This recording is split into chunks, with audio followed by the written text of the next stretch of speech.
Formalmente muy bienvenidos, muy buenas tardes, capítulo del miércoles 2 de junio. Ahora están pasando muchas cosas en simultáneo. En principio, en el Senado vamos a tener la discusión para posponer las PASO, también las elecciones generales, y al mismo tiempo se va a votar la derogación del pacto fiscal y por consecuencia las modificaciones en el impuesto a las ganancias de algunas compañías. Ahora el campo está terminando su medida de fuerza, el cese de comercialización en la carne. En un ratito con Javier Lanari, todos los detalles de que viene hacia adelante.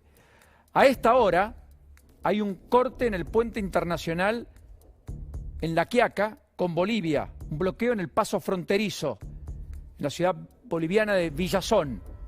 Muchos transportistas desde el lunes no pudiendo abastecer comunidades por completo en Bolivia. Atente, hay 500 camiones que están varados. Y a esta hora no ha concluido aún, y todavía se desarrolla, un Zoom convocado de urgencia por el ministro de Transporte, Alexis Guerrera, a los gobernadores a propósito del conflicto ya abierto, sin resolución ayer, y que amenaza con paralizar todo tipo de transporte público de pasajeros para con el interior del país por parte del autotransporte público de pasajeros. Con la UTA, la Unión Tranvías Automotor, que está decidida a ir a un paro con bloqueos, si es que no logra un aumento en la paritaria del 37% como quiere, y los empresarios al mismo tiempo no logran más fondos, más subsidios nacionales para poder hacer frente a esos pagos. Todo esto está pasando ahora, en simultáneo, a esta hora, a casi las 3:15 en toda la República Argentina. Pero nos metemos de lleno en las 3 de las 3, en el capítulo que nos gusta tanto presentar cada tarde. Primero, un interrogante que empieza a ser cada vez más fuerte. ¿La vuelta a clases se dará solo después de las vacaciones de invierno? ¿Habrá que esperar 6 semanas para cierta presencialidad en la inmensa mayoría del territorio argentino donde hoy las clases son virtuales? Cuando hay clases, naturalmente, porque hay muchos lugares donde finalmente las clases ni siquiera de esa manera o con esa modalidad se llevan adelante, con todos los defectos que ello conlleva. Es un interrogante que yo entiendo está empezando a crecer mucho. A esta hora Perotti, el gobernador en la provincia de Santa Fe, ha dicho que efectivamente está pensando en prorrogar las restricciones severas a propósito de un sistema muy saturado de unidades de terapia intensiva y asfixiante, con camas que escasean. Es verdad que no hay oxígeno en términos económicos, pero también es cierto que lo otro tampoco da respiro. Por lo tanto, en Santa Fe, por caso, no volverían a la presencialidad tampoco la semana próxima. Córdoba la defiende, pero Schiaretti ha reconocido que está en una situación bisagra, límite. Ha crecido ostensiblemente la cantidad de pacientes en unidades de terapia intensiva en Córdoba, los casos también, y eso haría que, más allá del cierre muy importante, donde solo se mantendrá abierto lo esencial del próximo fin de semana, acatando el decreto de necesidad de urgencia que rige hasta el 11 de junio, es probable que en Córdoba la semana próxima lo de la presencialidad en las clases y en las escuelas se rediscuta, se redefina y quizás termine siendo la virtualidad. En un conjunto de provincias, más de 20, donde las clases se desenvuelven de ese modo, no de otro. E insisto, da la impresión que las clases presenciales van a llegar o llegarían a la Argentina en agosto, con suerte. Y en las universidades, quizás lo que se abra sea el capítulo de mayores prácticas presenciales en el segundo cuatrimestre, pero no necesariamente la vuelta a la presencialidad. Aún hay docentes que no han sido vacunados, personal auxiliar de las universidades que tampoco. Y más allá de la vacuna, que pueda acelerarse, que pueda inocular a los factores de riesgo y a los docentes en sí, no está claro que la presencialidad se pueda garantizar. Eso dicen los rectores, que, insisto, abrirán el capítulo a más presencialidad en las carreras donde requieren práctica los estudiantes para recibirse en muchos casos, etcétera, pero no mucho más que eso. Así que el primer interrogante de hoy es plantear, hacernos la idea de que la presencialidad, en términos educativos, como se pensó que podía ser este año, solo volvería a partir de agosto. El segundo título es, efectivamente, que en el marco en el cual la Argentina discute estas cosas, los gobernadores han vuelto a escena. ¿Y por qué digo los gobernadores? Porque en definitiva las decisiones que se toman puertas adentro en cada una de las jurisdicciones empezaron a tomarlas los gobernadores.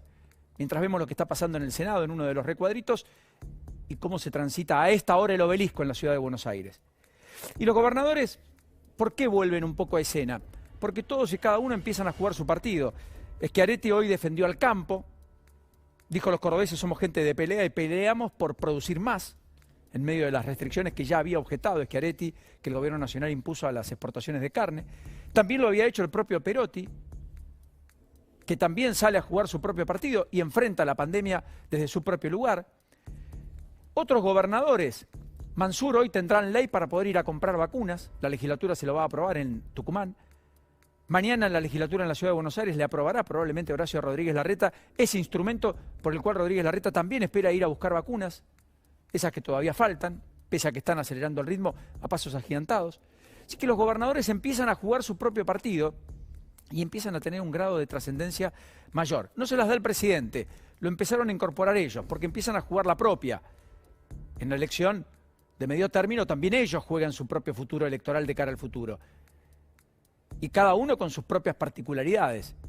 Capítulo electoral que empieza, por cierto, el domingo en Misiones, donde el Frente de la Concordia parecería tener todo para ganar con holgura y solidificar el oficialismo provincial. Pero yo esperaría hasta el domingo a última hora. Después vendrá la elección en la provincia de Salta. Después vendrán elecciones como las de Corrientes, donde se va a elegir al gobernador, donde Valdés buscará la reelección y veremos el peronismo a quien le imponen, un peronismo que está intervenido con Juanchi Zabaleta, el intendente de Hurlingham, aquel que en algún momento se especuló podía desembarcar en el gabinete de Alberto Fernández y que terminó siendo, insisto, el interventor para ordenar el peronismo en la provincia de Corrientes y buscar competitividad en una provincia que lo ha tenido relegado y lejos del poder real en los últimos años. Así que la segunda foto es la de los gobernadores, que pasan a ser más importantes que el propio presidente en la conducción, puertas adentro, en cada una de las jurisdicciones de la mismísima pandemia, que por supuesto sigue golpeando, porque las terapias están llenas. Tenemos en la Argentina el número que jamás tuvimos de pacientes en unidades de terapia intensiva, todos los días crece.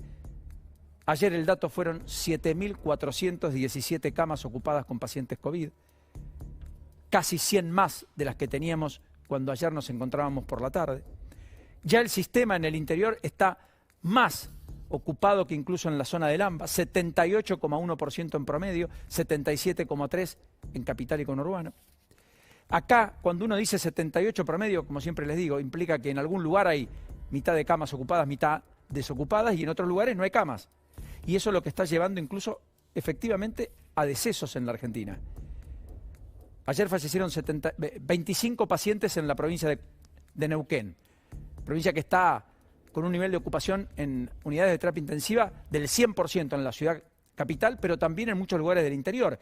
De hecho, en Picún Leofú, una mujer de 55 años en grave estado con COVID, esperó una cama que nunca llegó y a la espera de esa cama terminó perdiendo la vida. En Allen desbordan incluso las propias terapias inauguradas hace una semana. Es más, desbordó el sistema sanitario en Chipoleti también. 57 personas hoy en Neuquén están esperando por una cama de unidades de terapia intensiva. Le pasa también a Córdoba, a ser superior a los 5.000 casos diarios, 43 muertos en las últimas 24 horas. Le está pasando a Tucumán, que sumó 15 decesos hoy, más de 1.100 casos. Le está pasando a Santa Fe, que tiene derivaciones persistentes. Mendoza, la provincia de Buenos Aires, hay un solo municipio que ha quedado en fase 4 y por tanto tiene menores restricciones, es decir, allí los chicos van a la escuela con naturalidad y presencialidad, se permiten las reuniones sociales, están los cines abiertos. Ese distrito es San Cayetano, a 500 kilómetros de la ciudad de Buenos Aires. Y efectivamente el resto está en fase 2, con cierres estrictos importantes, que algunos empresarios empiezan a saltar, los gastronómicos en Mar del Plata, en Villa Gesell, como mecanismo de protesta, y otros en fase 3. Pero efectivamente la situación es bastante límite. En Balcarce fallecieron 3 pacientes en las últimas 24 horas, 130 son los muertos en la pandemia. En Mar Chiquito hubo 30 víctimas fatales.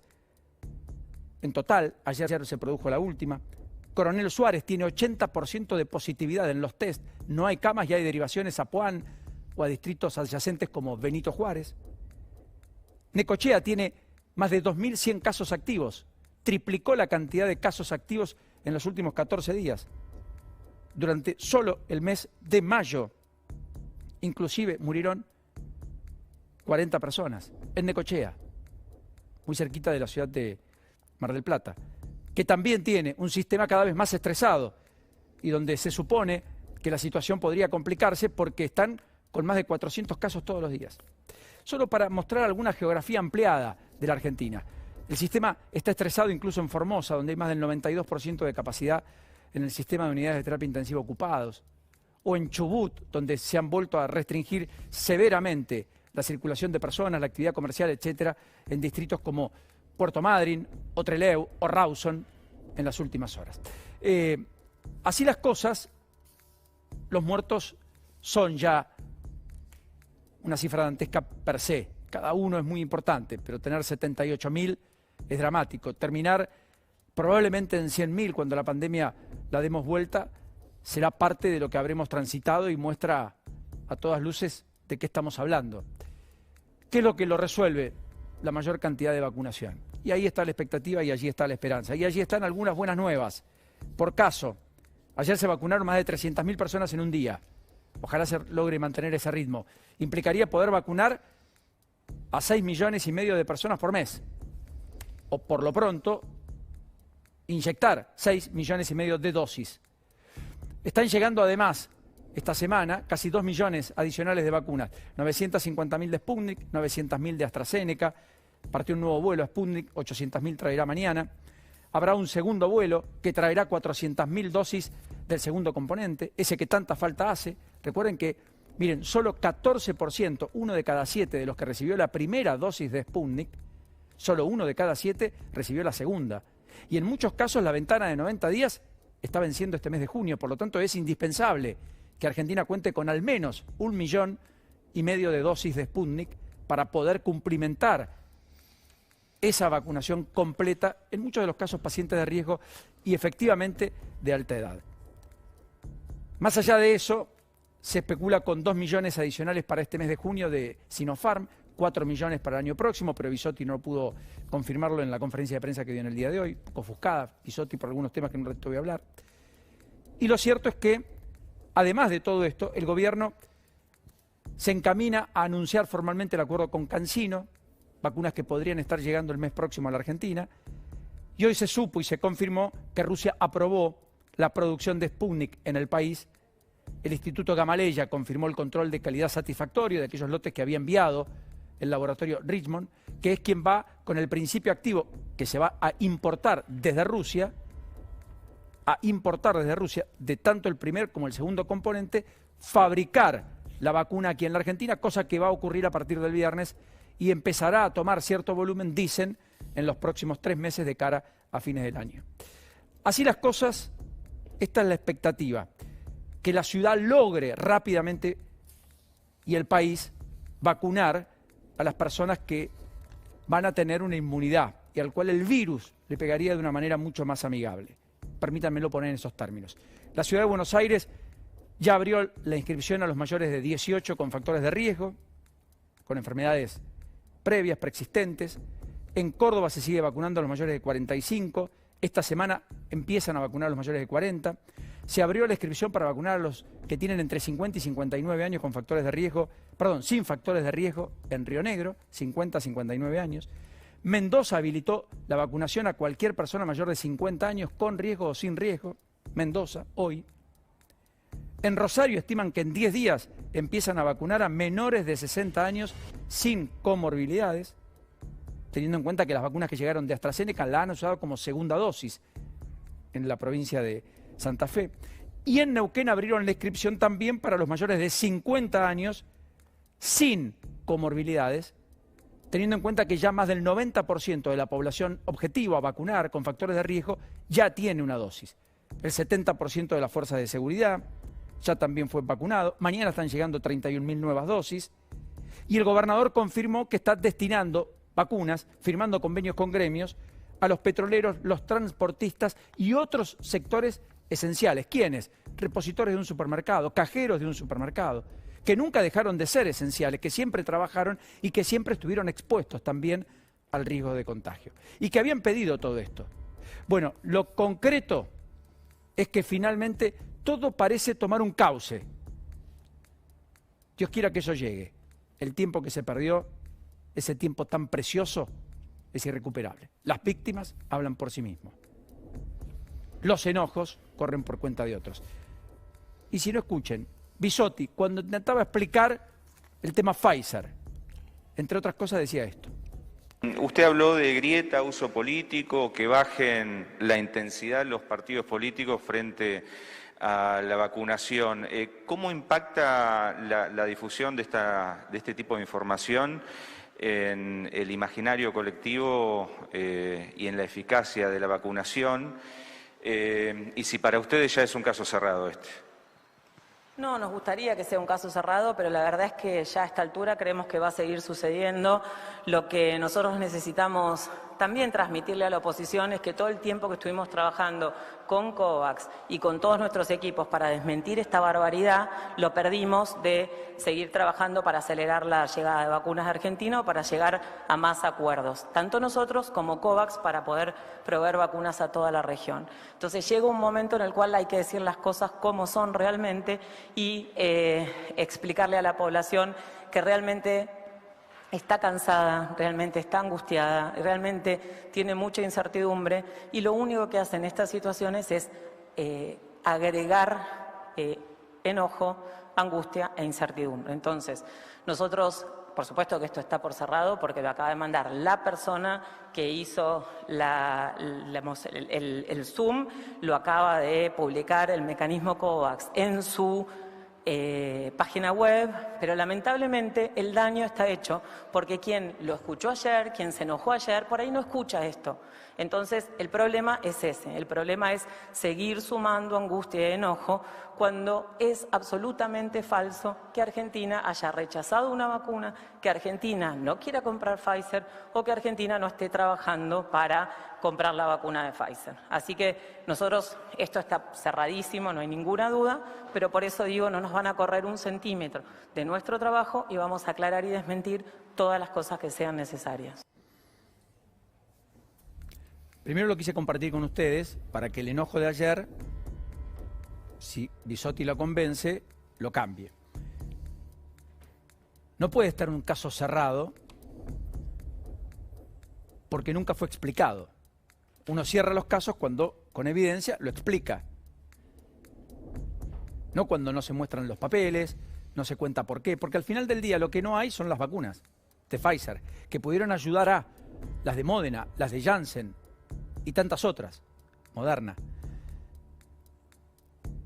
Es una pena ver a Bisotti en esta situación.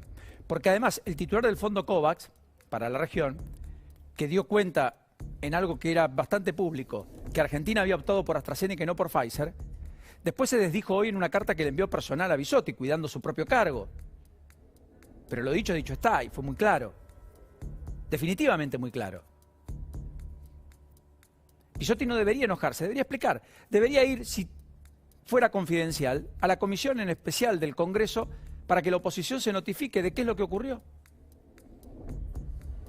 Porque el ensayo clínico más importante se hizo en la Argentina, porque fue Alberto Fernández el que recibió al presidente de